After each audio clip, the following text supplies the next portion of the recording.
Muy bien, bueno, pues después de momento breve de compartir, vamos a empezar con lo que nos ha traído hoy aquí para que, bueno, a los que estéis en directo y para los que lo veáis en diferido, pues es el motivo de nuestra charla y de nuestro encuentro, que es hablar del retorno de Quirón, que es un tránsito, un momento y un portal iniciático muy, muy interesante. Por el que, bueno, por el que yo estoy pasando ahora, con lo cual, de alguna manera, no solo es a través de la práctica y de la experiencia en consulta, sino que también a nivel personal, pues tengo la gran suerte de estar experimentando este tránsito. Como en su día haría Melanie Reinhardt, que es una de las, bueno, pues una de las miembros honoríficas de la Faculty de Astrología de Londres y que es una de las grandes estudiadoras, escritoras y formadoras de Quirón, ¿no? Que ella tuvo la oportunidad de estudiar los tránsitos de Quirón y experimentarlos en sí misma al poco tiempo de descubrirse Quirón. Bueno, hoy vamos a ver brevemente en este webinar, bueno, empezando un poquito una pequeña introducción con el tema de los tránsitos, que me ha recordado mucho al webinar que di en julio del año pasado, hablando de la gran conjunción de 2020, en el que, bueno, también estuve aquí acompañada de Marcela. Y para pasar después a ver, bueno, un poco de qué va arquetípica, psicológica y mitológicamente el tema de Quirón en la carta, para después ver cuáles son las fases del propio ciclo de Quirón, profundizar, ir cerrando para enfocarnos y focalizarnos en el retorno de Quirón y terminar, cómo no, dentro de este pequeño apartado del coaching o de los retos, ¿no?, que pueden derivarse de la carta, unos pequeños trucos antes de finalizar. Bueno, empezando con los tránsitos asociados, ¿no?, a fases de la vida y al ciclo. Al preparar el webinar de hoy he recordado la frase, bueno, un poquito la introducción o el comienzo de mi webinar del año pasado. Y como estamos en Mercurio retrógrado, si me ha resonado lo del año pasado, ahora en esta fase de Mercurio retrógrado, pues es que tiene sentido el volverlo a recordar. Así que, hablando de la gran conjunción, donde había un apartado en el que hablábamos de los ciclos, yo comenzaba este webinar con una cita de Alejandra Pizarnik que dice: hay cicatrices que se revelan para volver a su condición primera, heridas, y su frenesí no se conforma tampoco con retroceder un ciclo, quieren el acto nuevamente. De alguna manera, con esta frase, Alejandra lo que recuerda es que cuando estamos en las distintas fases del ciclo, en el misterio del eterno retorno, de la eterna vuelta del ciclo que se repite de manera infinita, en ese proceso hay en momentos en que heridas o asuntos del pasado se reactivan, vuelven al presente y no se conforman simplemente con resonarnos algo del pasado, sino que quieren de alguna manera volverse a manifestar, ¿no? Y bueno, quizás al final del día de hoy, pues podremos, o de la charla de hoy, quizá podemos tener una idea un poquito más acerca de para qué ocurre esto de que el acto vuelva nuevamente. Además, recuerdo que en esa ponencia comenzaba hablando de la importancia del ciclo, de entender el ciclo, ¿no? Lo que es el tema de entender que la naturaleza, que la vida, que el universo es una sucesión de ciclos en los que hay un comienzo, como puede ser el marcado por la primavera, que está relacionado con un nacimiento, con un amanecer, continuado de una fase de plenitud, ¿no?, que sería el verano, asociado a la juventud, al mediodía, que empieza a descender y a decaer hacia el atardecer, asociado al momento de madurez, al otoño, en cuanto a las estaciones del año, para finalizar en la medianoche, la muerte, el invierno, la oscuridad y de nuevo volver a amanecer y a continuar el ciclo. Así que con el webinar y con lo que vamos a ver hoy del retorno de Quirón, retomamos esta idea del eterno retorno. Todo lo que nace, crece, se desarrolla, muere, y de alguna manera se transforma y vuelve a nacer. Por supuesto que aunque cada ciclo tiene las mismas fases, nunca un ciclo es igual, ¿no? Y en esto tendríamos que pensar un poco en la imagen, un poco de esta diapositiva, ¿no? De cómo los ciclos se sucederían en espiral, ¿no? Como que cada punto de regreso del ciclo es el mismo punto, pero quizás un poquito más arriba, ¿no? Porque al fin y al cabo cada vuelta pues nos moldea, nos transforma, nos hace reinventarnos. Ahora bien, cuando estamos hablando de un retorno planetario dentro de la idea de ciclo que hemos explicado, estamos en ese momento en el que un planeta regresa al lugar del que partió. Esto lo hace el Sol todos los años, por eso en inglés feliz cumpleaños se dice many happy returns, porque es muchos más felices retornos del Sol, ¿no? Cada cumpleaños el Sol vuelve a su lugar de origen. Es decir, que dentro del ciclo que se despliega que puede haber entre uno o más planetas, en el que un planeta como la Luna sale de avanzadilla para hacer un ciclo en torno al Sol, o ese Plutón que os mostraba en la Carta de España.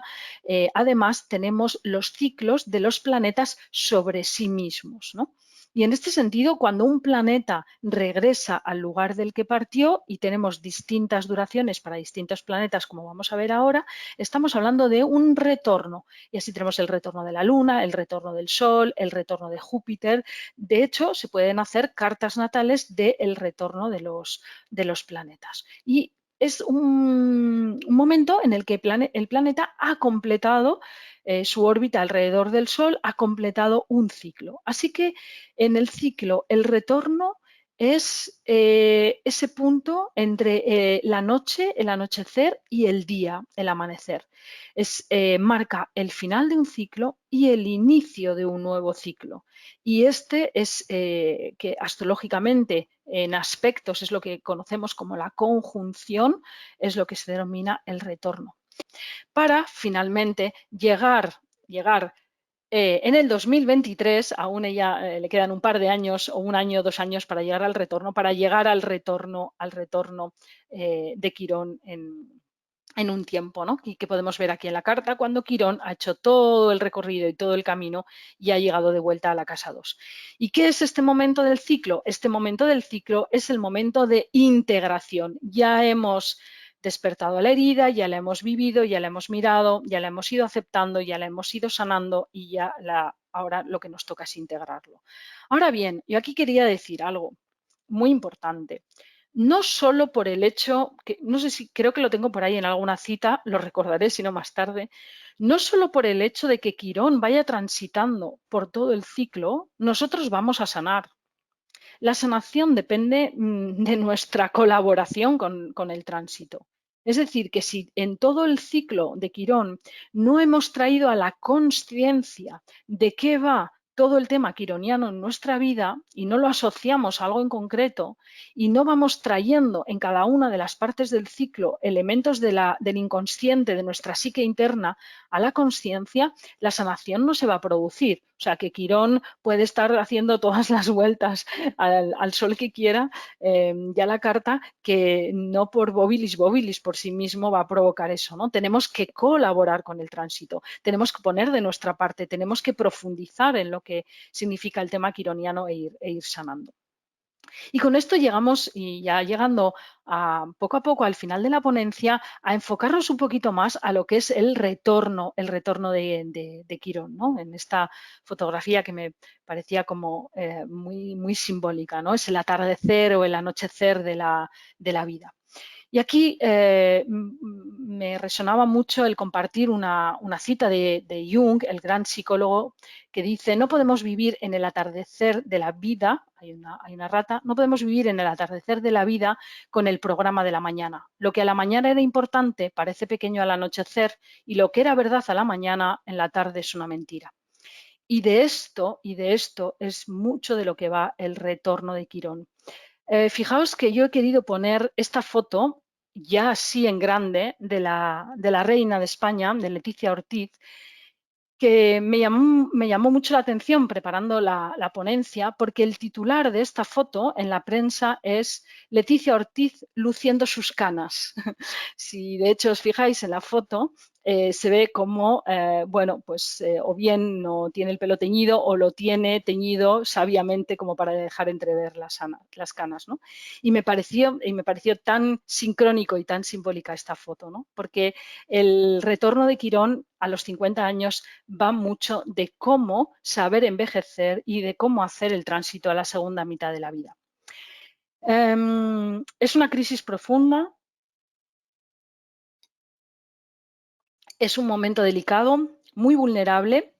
Por supuesto, depende mucho de cómo hemos vivido los tránsitos anteriores, de los 30, de los 40. Cuanto mejor y más conscientemente hemos vivido los tránsitos de la mitad de la vida, de los 30 o de los 40, mejor equipados llegamos a los 50. Pero hay una realidad, y es que con 50 años el cuerpo está envejeciendo. Y aunque el espíritu sigue vivo, y esto lo podemos ver en, recuerdo como en una ocasión estaba viendo yo como este actor americano, ¿cómo se llama? No recuerdo ahora, pero que es muy, muy famoso, que es de color y ha hecho grandes películas, bueno, ya me acordaré, había cumplido 50 años y de repente se tiró en paracaídas, fue a escalar a una montaña, o sea, se dedicó a hacer todas las aventuras de riesgo, ¿no?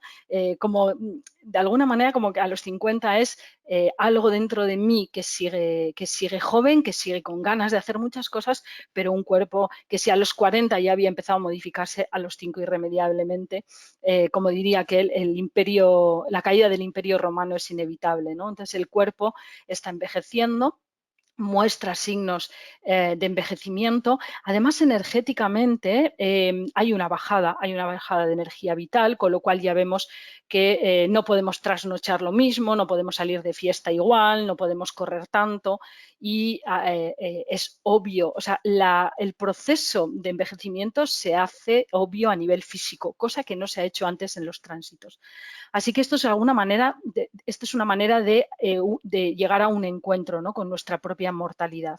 El cuerpo envejece, pero el espíritu sigue joven. Y es un momento en el que hay una crisis porque hay una necesidad de darle un nuevo sentido a la vida. El territorio ha cambiado y necesitamos un nuevo mapa, ¿no? Y Melanie Reinhardt nos propone la pregunta de qué haré, ¿no? O sea, es este momento en el que nos preguntamos, o está bien que nos preguntemos qué voy a hacer en la segunda mitad de mi vida.